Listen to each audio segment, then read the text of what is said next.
Hello student, आज के इस सेशन में आप सभी का स्वागत है। आज के इस सेशन में हम लोग पढ़ेंगे ओम के नियम के बारे में। तो आइए समझते हैं ओम का नियम क्या होता है। यदि हम ओम के नियम की बात करें तो ओम एक जर्मनी के वैज्ञानिक थे। ओम जर्मनी के क्या थे? वैज्ञानिक थे। जर्मनी के वैज्ञानिक थे जिनका पूरा नाम था जॉर्ज साइमन ओम। जॉर्ज साइमन ओम, ठीक है। तो ओम कौन है? तो ओम एक जर्मनी के वैज्ञानिक हैं जिनका पूरा नाम है जॉर्ज साइमन ओम। इन्होंने क्या किया कि किसी चालक तार में जब हम धारा प्रवाहित करते हैं तो उस चालक तार में धारा के प्रवाह से संबंधित एक नियम दिया और उसी नियम को हम लोग कहते हैं ओम का नियम। फिर समझे कि आखिर ओम का नियम क्या है। ओम जो जर्मनी के वैज्ञानिक थे उन्होंने क्या किया कि किसी भी चालक तार में जब हम धारा प्रवाहित करते हैं तो उस धारा प्रवाह के संबंध से एक नियम प्रतिपादित किया जिसे हम लोग क्या कहते हैं? ओम का नियम कहते हैं। किसी चालक तार किसी चालक तार में धारा प्रवाह से संबंधित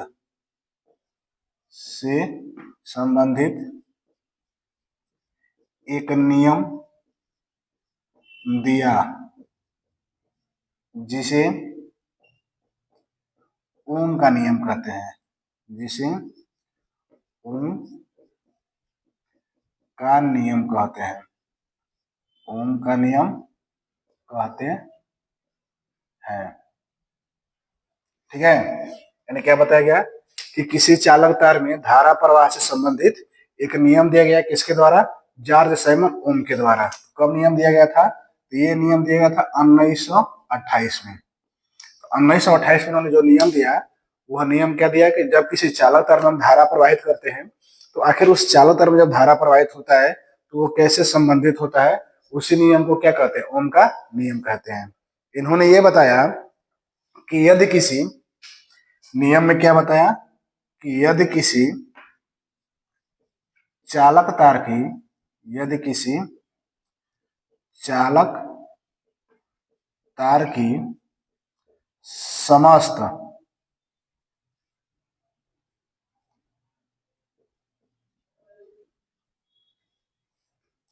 भौतिक अवस्थाएं समस्त भौतिक अवस्थाएं जैसे उसका रंग, ताप, दाब इत्यादि, इस समस्त भौतिक अवस्थाओं को क्या रखना है? अपरिवर्तित। समस्त भौतिक अवस्थाओं को क्या रखना है? अपरिवर्तित, ठीक है। क्या बताया जा रहा है? फिर से ध्यान से देखेंगे। कहा यह जा रहा है कि जब हम कोई चालक तार लेते हैं और उस चालक तार में किसी भी प्रकार का कोई परिवर्तन न हो, यानी जैसे वो है उसको वैसे ही रहने दें, तब उसमें क्या करें? धारा प्रवाहित करें। जो यहाँ पर लिखा गया है कि यदि किसी चालक तार की समस्त भौतिक अवस्थाएं, जैसे में ब्रैकेट में रंग है, ताप है, दाब है, सभी अपरिवर्तित रहे तो चालक तार में प्रवाहित धारा चालक तार में प्रवाहित धारा चालक के सिरों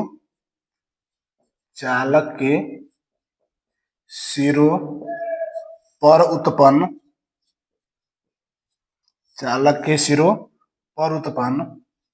विभवांतर के समानुपाती होता है। विभवांतर के समानुपाती होता है, ठीक है। अर्थात I प्रोपोर्शनल टू हो जाएगा V, या इसी को लिख सकते हैं V प्रोपोर्शनल टू क्या? I, यानी I समानुपाती V या V समानुपाती I। तो यही ओम का क्या है? नियम है कि जर्मनी के वैज्ञानिक जो थे जॉर्ज साइमन ओम, उन्होंने क्या किया कि जब किसी चालक तार में धारा हम लोग प्रवाहित करते हैं तो उस चालक तार में धारा के प्रवाह से संबंधित एक नियम दिया, उस नियम को हम लोग क्या कहते हैं, ओम का नियम कहते हैं। और इस नियम के अनुसार क्या होता है, किसी भी चालक तार की समस्त भौतिक अवस्थाएं हम लोग अपरिवर्तित रखें। समस्त भौतिक अवस्थाओं से मतलब है कि उसका रंग है, ताप है, दाब है इत्यादि, ये सभी क्या रहे, अपरिवर्तित रहे। और तब उसमें धारा हम लोग प्रवाहित करें तो क्या होगा कि जो प्रवाहित धारा होगा, चालक के सिरों पर जो विभवांतर उत्पन्न होगा उसके क्या हो जाएगा, समानुपाती हो जाएगा। अर्थात आई प्रोपोर्शनल टू क्या हो जाएगा, भी हो जाएगा। या इसे क्या लिख सकते हैं, भी प्रोपोर्शनल टू आई लिख सकते हैं। ठीक है यहाँ तक। अब इसी को आगे बढ़ाते हैं। ये हो गया हमारा भी प्रोपोर्शनल टू आई। अब इस समानुपाती वाले चिन्ह को हटाएंगे, यहाँ पर बराबर लगाएंगे और इसके लिए एक यहाँ पर नियतांक आता है आर, जहां आर एक समानुपातिक नियतांक है, जहां आर एक समानुपातिक नियतांक है जिसे चालक तार का प्रतिरोध कहते हैं, जिसे चालक तार का प्रतिरोध कहते हैं। ठीक है, क्या बताया जा रहा है कि ओम का नियम क्या है कि यदि किसी चालक तार की हम समस्त भौतिक अवस्थाएं अपरिवर्तित रखें और फिर उसमें क्या करें, धारा प्रवाहित करें, तो जो धारा प्रवाहित की जाएगी वो धारा समानुपाती हो जाएगी उस चालक के सिरों पर जो विभवांतर उत्पन्न होगा उसके। यानी हम लोग लिख सकते हैं कि आई प्रोपोर्शनल टू क्या है, भी, या भी प्रोपोर्शनल टू क्या ले सकते हैं, आई लिख सकते हैं। अब इस समानुपाती वाले सिंबल को हटाएंगे। जब इसको हटाएंगे और बराबर लगाएंगे तो इसके लिए कि यहाँ पर नियतांक लगेगा आर, जहां आर क्या है, समानुपातिक नियतांक है। और इसी आर को क्या कहते हैं, चालक तार का प्रतिरोध कहते हैं। अब इस आर का मान निकाल लेते हैं। जब इस हम आर की बात करते हैं तो यहां से आर बराबर हो जाएगा भी अपन आई। ठीक है, तो यहाँ पर आर का मान निकल गया। आर का मान क्या हुआ, भी अपन आई। अब यहां से हम देखते हैं कि प्रतिरोध जो आर है, इस आर का मात्रक क्या होगा। मात्रक देखते हैं, आर का मात्रक, आर का मात्रक बराबर भी का मात्रक, भी का मात्रक बटा आई का मात्रक। तो फिर ये आर का मात्रक क्या हो जाएगा, आर का मात्रक बराबर भी का मात्रक होता है वोल्ट और आई का मात्रक होता है एम्पियर। एम्पियर यानी आर का जो मात्रक है, आर का मात्रक ये बराबर हो जाएगा वोल्ट प्रति एम्पियर।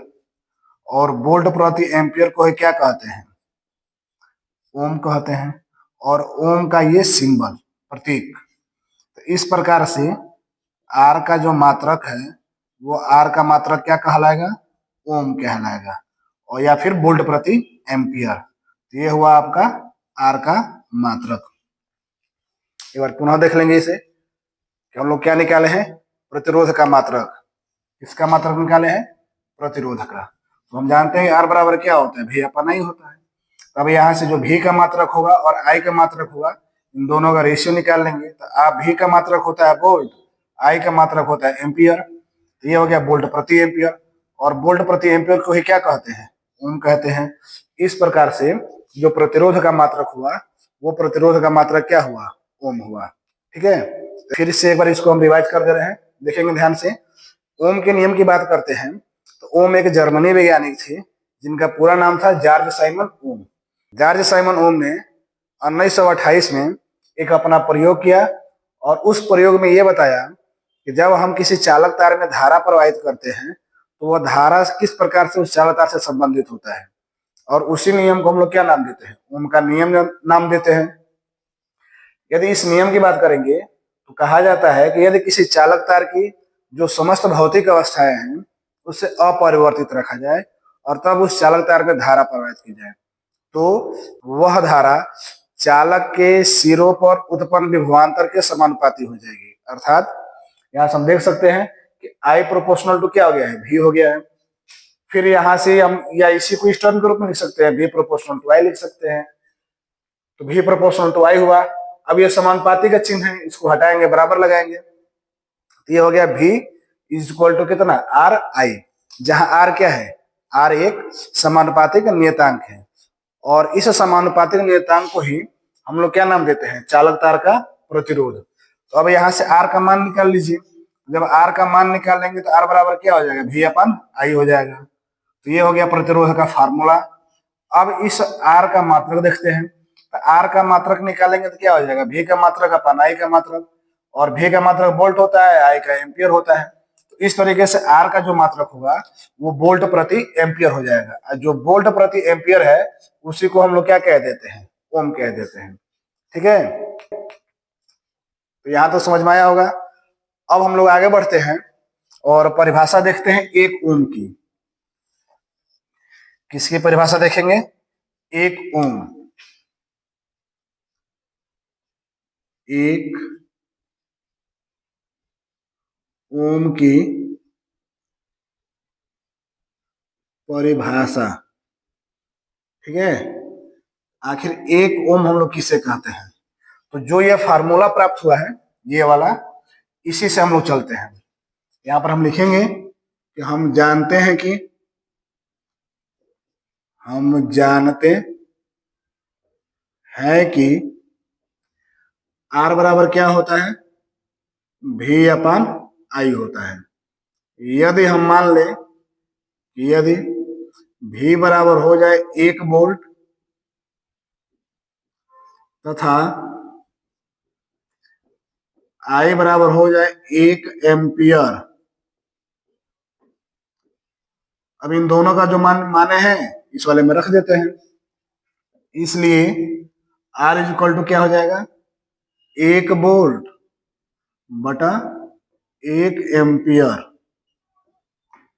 और वोल्ट प्रति एम्पियर को ही क्या कहते हैं, तो ये हो जाएगा वोल्ट प्रति एम्पियर, और वोल्ट प्रति एम्पियर को हम लोग क्या नाम देते हैं, ओम नाम देते हैं। तो ये हो जाएगा 1 ओम। ठीक है, तो इस तरीके से हम ये देख रहे हैं कि हमको 1 ओम प्राप्त हो गया। इसका मतलब क्या हुआ, अर्थात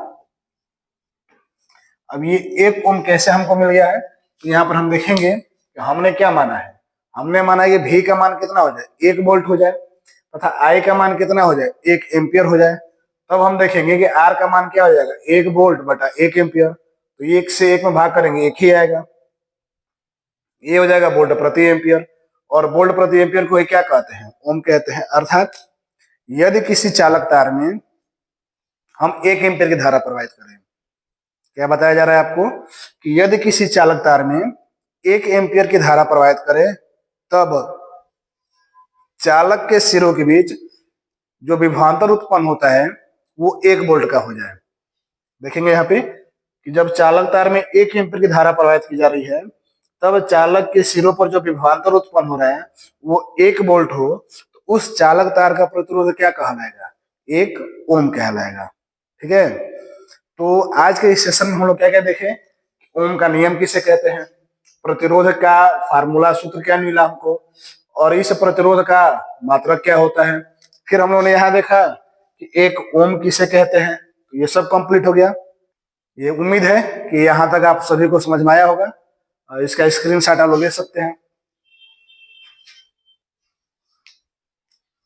ठीक है, तो आज के सेशन में भी इतना ही रहने देते हैं, फिर हम लोग मिलते हैं अगले सेशन में।